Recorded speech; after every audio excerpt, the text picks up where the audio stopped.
And welcome to Book 101 Review. Book 101 is all about the books that I read for the last 40 years. And today I have my special guest. He is an author, keynote speaker, as consultant. No other than Dr. Frank Bach. Daniel, it's good to be with you today. Thanks for having me on. Welcome, Dr. Frank. And can you please introduce more about yourself that I missed? Absolutely. When people say, well, he's an author, he's a speaker, what does he do? I'm the guy that you want. If you've got 50,000 emails in your inbox, you want me to sit down beside you because when I leave, you'll be at zero. If you got paper everywhere and you'd love to have a clean desktop, I'm the guy that you want. So, organization, time management, and made easy. That's what I'm all about. I do want to feather my cap just a little bit. Global Gurus Top 30 named me for several years in a row, not only in the top 30, but number one, 4 years in a row in the time management category. I don't know that I'm that deserving. There are a lot of people I think that are as deserving as me, but I'll take it any day. Take it or leave it. And thank you so much for sharing your knowledge and wisdom to the world, Dr. Frank. And today, let's talk about the five keys to the total control of peace of mind. So, Absolutely. so tell us, total control, which can sound rigid, and peace of mind, which suggests surrender. How do you reconcile these two seemingly opposite ideas Yeah. into a single harmonious Yeah. philosophy? Yeah. Imagine having total control of your time and your surroundings and the peace of mind that nothing is falling through the cracks. So that every day when you get up, you know exactly what you're going to do. You have a way to navigate through the day so that you do it and live a day that you're you're proud of, that you enjoyed, rather than a day full of interruptions and feeling like just the world's falling apart. So there are five keys to that total control and peace of mind that I've written about for many years. And Daniel, we just want to kind of crank through those. Is that okay? Yes, go ahead, Dr. All Frank. right. First up is, I know we live in a digital world, but we've all still got that paper. How would you like to be able to work from a clean desk where nothing gets lost? So that's the first key, being able to control the paperwork. And for me, right at the root of that is the tickler file, an old business tool. You could have it today. Get yourself 31 hanging file folders, label them 1 through 31, each one representing a day of the month, and then 12 more folders, January, February, March, etc. And the idea is when paperwork comes your way that you need it sometime in the future, you ask yourself, when do I want to see this paper again? Drop it in the appropriate folder and you earn the right to forget about it. So anything that you need in the next 31 days, there's a folder for it. Anything happening more than 31 days from now, you've got the monthly folder for it. So my desk is clean. Everything is going to pop up exactly when I need it, and it just saves me tons of time. So that's the first key. Daniel, had you ever heard of that before? Yes, indeed, Dr. Frank. Totally empowering answer, and it will organize your life if you follow that. And Dr. Frank, in your view, what is the primary control thief in our modern world that is robbing most people to their peace of mind? What's the today that that's keeping people from peace of mind? Yes. I would say it's the interruptions. A lot of it's interrupting ourselves. A lot of it's coming from the interruptions from those emails that just keep coming in, or the people that just keep coming there at the door. So as we move ahead to that to the second key, having what I call a signature tool. Now, I've been doing this for many years. So if you'd talked to me in 1995, I would have showed you my signature tool. It was a paper planner. Everything I had to do, every place I had needed to be, the notes I was taking from phone calls, it was all right there in one place. Today it's digital. The Google Calendar, every place I need to be. Remember the Milk, a to-do app, all of the things that I need to do. Evernote, all of the reference information that I want to have with me. So instead of things being all over the place, they're in just, all the appointments are in one place. All the to-dos are in one place. So, I talked about the tickler file just a moment ago, and people generally say to me, well, Frank, that sounds so great. Do you have something like that that's digital? I say, yeah, get yourself a good digital task list. Like Remember the Milk, you give everything a date of when you want to see it again. It's like a digital version of your tickler file. So basically, I do two things first thing in the morning. I grab the tickler file. There's all the paper I'm going to be working with today. I look at my digital task list. There's everything that's waiting for me to do, and nothing falls through the cracks. I'm not having to go, well, what is it I need to do today? It's all waiting for me when I get up in the morning. So that's that second key, having that signature tool. What does total control truly mean in this context? Is it about controlling outcomes or something more fundamental Well, about it's our internal yeah. tastes? It's controlling your time because let's face it, every good thing that you and I do happens through the dimension of time. It's our greatest resource. And we have 24 hours a day. Yeah, that's right. Everybody knows that. Um, so it's whether you're controlling it or whether somebody else is controlling it for you.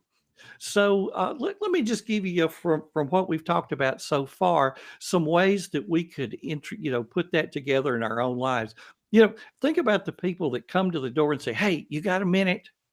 And they interrupt your workflow with some particular question simply because it was on their mind right then. If they waited till later, they would have forgotten about it. And then the same person's back 5 minutes later with another question because if they didn't ask you right now, they would have forgotten about it. What if we had a digital task list or even a memo pad that's living there on the desk where when you thought about something you wanted to ask somebody else, instead of interrupting them, you jotted it down. And then later in the day, when the two of you get together anyway, I hit you with the five or six things that I wanted to talk with you about or ask you about. And at the same time, you've got your list of things that you wanted to talk to me about. And we could get so much covered. So that's the kind of control that we can have over our day instead of reacting to every email, every phone call, everybody that shows up at the door. And we can prevent a lot of those interruptions by working ahead of deadlines. Think of how many times it's somebody coming to ask for something. Hey, have you had a chance to work on this? Hey, have you had a chance to do that? If you're working ahead of deadlines and you've already got it done before they even had a chance to ask about it. And another thing, when you're working ahead of deadlines, you you gain the reputation for people that that you just don't need a reminder, that nobody has to follow up with you. They just need to go about their business, get their stuff done. They don't have to worry about whether or not you're going to come through. It's happening every time. So that's another one of those huge time savers. We got to eliminate the interruptions so that we can work.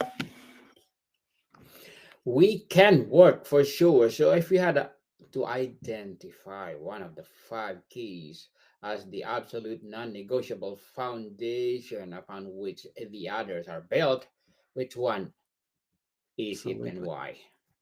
I'm sorry, could you repeat that? If you had to identify one of the five keys as the absolute non-negotiable foundation upon which the others are built, Which one is and why?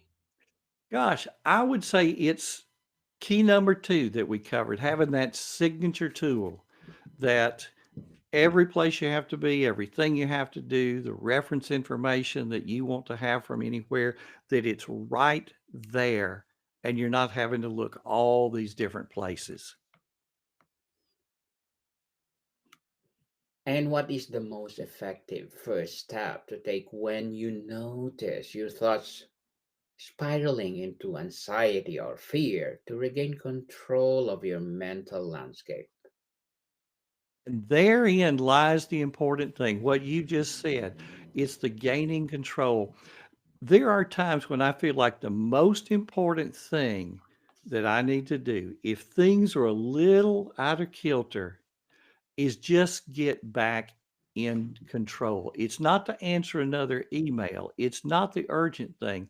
It's to just sort of clear the runway, close the door, and just see what I can clean up. Because often the problem you're facing, it's the answer's found in that email you were about to get to or that thing that you were working on. If you keep things clean, then you just avoid the chaos to start with. And it's something that for me has been happening for a very, very long time. People say, Frank, have you always been organized? Since I was a high school senior, yes. So that's a lot of years of having a really good system that keeps things under control so that life moves, you know, uh, I won't say slowly, but life moves smoothly. Smoothly indeed. And how do you differentiate between suppressing an emotion and mastering it in a way that leads to peace? For me, that mastery comes from breaking things down and making things easy. I say to people when I speak, if you had two things on your to-do list, solve world hunger and buy shoestrings. Well, one is a whole lot more important than the other. Boy, if I could solve world hunger, but you know what's going to happen at the end of the day?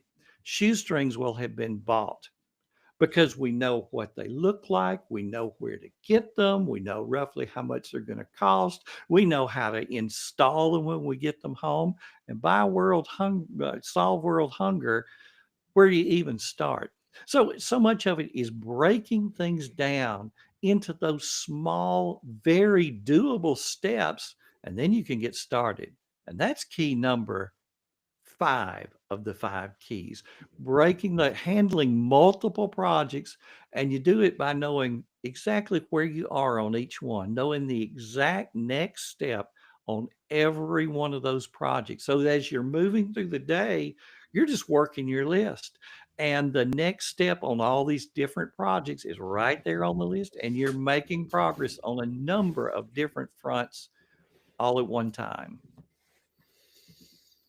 Interesting, Dr. Frank. And in an age of infinite distractions, what is a particularly strategy for guarding your attention like the precious resource it is? First thing is having something in front of you that really motivates you. When people talk about distractions and the phone's ringing, this and I say, imagine it's your favorite sports team and there's only a few seconds left in the game, and they've got the ball, they're right on the goal line, or they're in scoring position and a couple of points behind, and there's only a few seconds left in the game. If the phone rings, are you going to answer it? If somebody comes and knocks on the door, are you going to leave the game to go handle that? No, your attention is right there. We've got to have work in front of us that motivates us, that makes getting up in the morning a joy, so that what we want to do is to stay focused on what is right in front of us. Now, other people will start to realize that, look, when he's in a flow, you know, write your stuff down. He'll handle it later. Schedule a time with him or come and see him when he's not, at work. And, we'll get all those other things handled. But that when I'm working, I'm working. And, people begin to realize, you don't, take your interruption somewhere else. You know, some things could easily be an email. Some things could easily be a text that can be handled later. But as long as our days are fragmented, where we're stopping every few minutes, and statistics show that the average professional, depending upon who you listen to, is interrupted anywhere from any 3 to 8 minutes, depending on who you listen to. And studies show that after the interruption, it takes about 23 minutes to get back to where you were before the interruption. So you do the math. If you're interrupted every 3 to 8 minutes and it takes you 23 to get back where you were, it's no wonder people aren't getting anything done. So you've got to control the interruptions. You've got to control your time. Total control, or somebody else is going to control it for you. And if you let it happen, it is your fault. Yes. Control the time. What is one small change people can make to their physical or digital environment this week that will automatically reduce decision fatigue and create more mental space? Gosh, there's several. One is close the door. People talk about, oh, having an open door policy. Close the door when you want to work. That's one of the easiest signals. Another one is the little rings and dings on your email. Turn that thing off and minimize the email. Work, and then later check the email. And when you check the email, you go from the top all the way to the bottom. And what you're doing is handling email till it's empty. And then you don't touch email again for a while. So to me, those are the two biggest things. And third, if the phone rings, just because the phone rings doesn't mean you have to answer it. And a lot of times the person who's calling you, well, they don't know you're busy. You're the one who knows you're busy. If you answer the phone, it's your own fault. Let it roll over to voicemail and then return that call, when it's convenient for you. Hey, and let me tell you, that outgoing message, yep, everybody's outgoing message says what? I'll return your call as soon as possible, right? Yes. What does that mean? If you call me, you're going to hear something that sounds more like this. I'm able to return phone calls the same day. I usually return calls between 3:30 and 4 in the afternoon. So what's that just told you? Don't call me back in 5 minutes. I'm not going to be answering then either. You know when I'm going to call. So you be ready. You be off the phone so that when I call, you're there. You know what to expect. And then I follow through. I do exactly as I said I was going to do. Dr. Frank, as an author, keynote speaker, as well as consultant, what are your short term and long term goals? Gosh, short and long-term goals.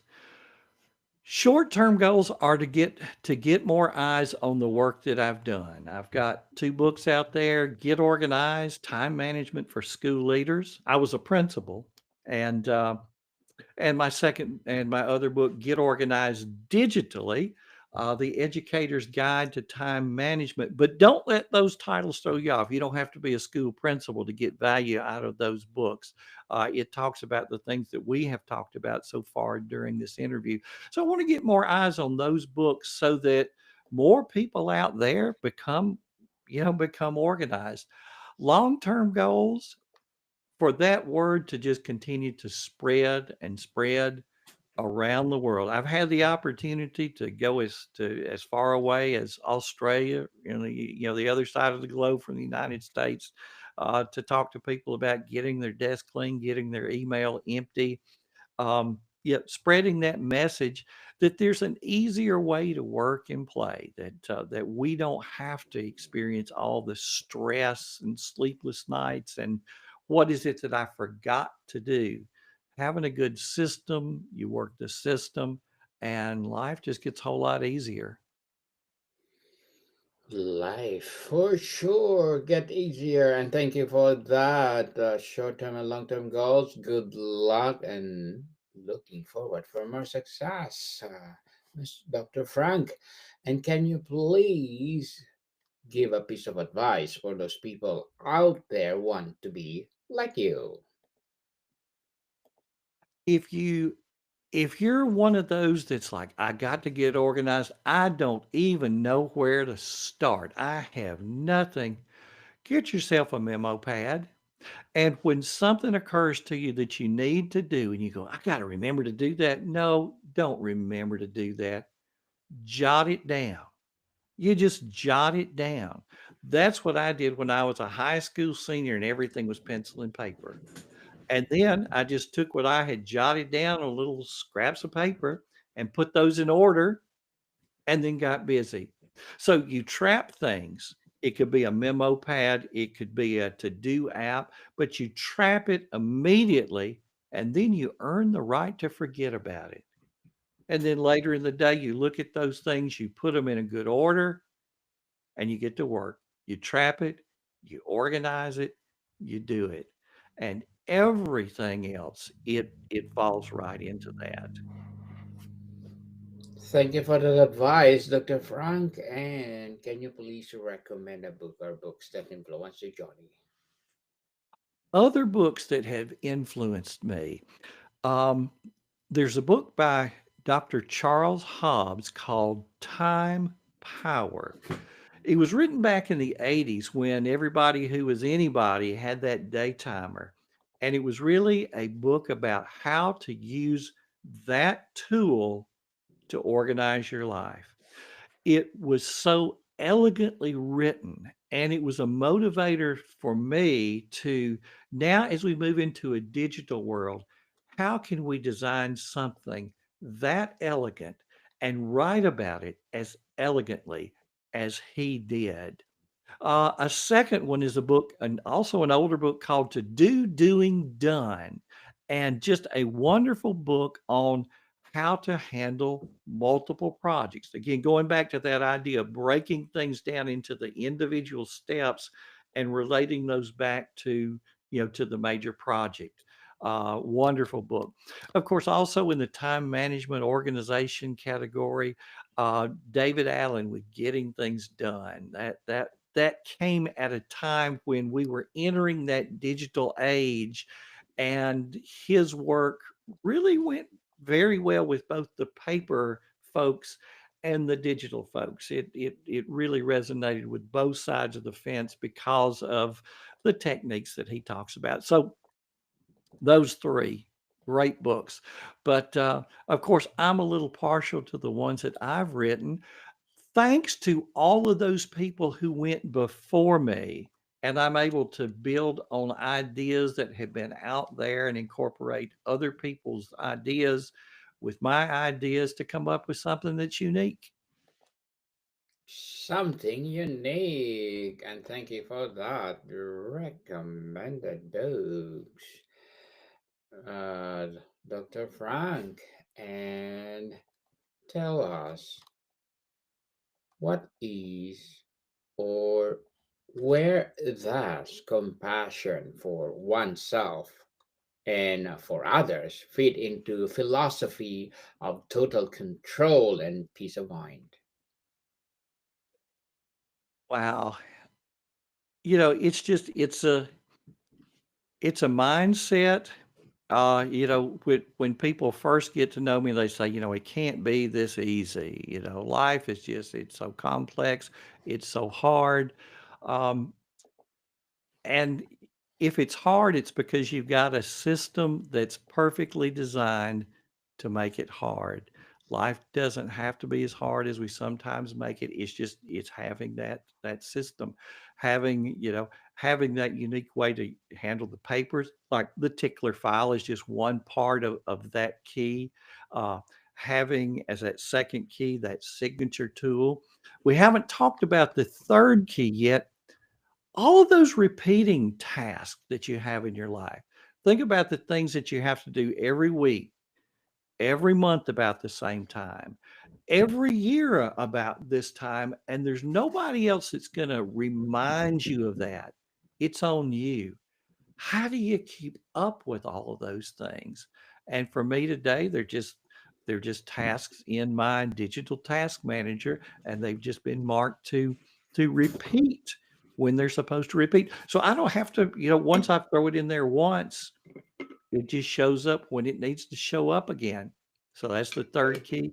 The fourth key that we haven't specifically mentioned, um, navigating through the day, handling the flood of incoming information. So that's your uh, interruptions, handling the email from going top to bottom, and having a good way of documenting things. When the phone rings, how do you keep up with what was said and what you promised and what the other person promised when you're in meetings? How do you come away with a good set of notes where you know what went on and what your responsibilities are that came out of that and where it all feeds into the same system? So that's the fourth key. So with those five, when you have all five, you have the paperwork flow in order, you have that signature tool, you've got your repeating task on autopilot, you're managing the day, handling the flood of incoming information, and you're able to handle multiple projects. Those five keys, when they're in order, life becomes very easy. So, Dr. Frank, before we wrap up our discussion for today, I'm inviting you to please do listen to my other podcast, people. My other podcast, because my abstract essay is already in fifth season, abstract poetry in second season, and my book 101 review in fifth season too. Comedy 101 in second season, and my food 101 in fifth season as well. Geography 101 in fourth season, and my baby podcast Law 101 and Mental Health 101, Love Letters in third season, and Movie 101 Review, Music 101 and fourth season, and Science 101 and Sex 101 in its first season. Please listen to them wherever you listen your podcast. So, Dr. Frank, if someone is feeling completely out of control and overwhelmed at this very moment, which of the five keys should they reach for first, and what is the immediate action to take? Tell you the easiest thing, because probably that person who's totally out of control, probably if we gave them something digitally, we give them more and more place to lose something. Get yourself the tickler file. 31 folders labeled 1 through 31, 12 folders, January through December, a memo pad in your pocket. And when you think of something you need to do, you don't worry about remembering it. You jot it down, you put that little slip of paper in the appropriate folder when you want to see it again, and you get busy working your system. That's a good starting point. Good starting point indeed, Mr. or Dr. Frank Bach. Thank you so much for sharing your knowledge and wisdom today. So, can you please invite our listeners to support your advocacy, your books, your business, or whatever projects that you're doing right now? Absolutely. If this has resonated with you folks, come over to my website, frankbuck.org. And the first thing I want you to do is hop on my email list. I'm going to give you 2 free gifts that are going to really get you going on getting your desk clean, getting everything you have to do in one place. And then once a week from there on, I'll be in your inbox helping you get organized and make it look easy. Yes, people, make life easy through Dr. Frank. So let's support him, because if you support him, for sure, more and more empowering legacy to come. So, Dr. Frank, thank you so much for your time. It has been a pleasure, Daniel. Thank you again so much for having me. More to come, people. See you soon.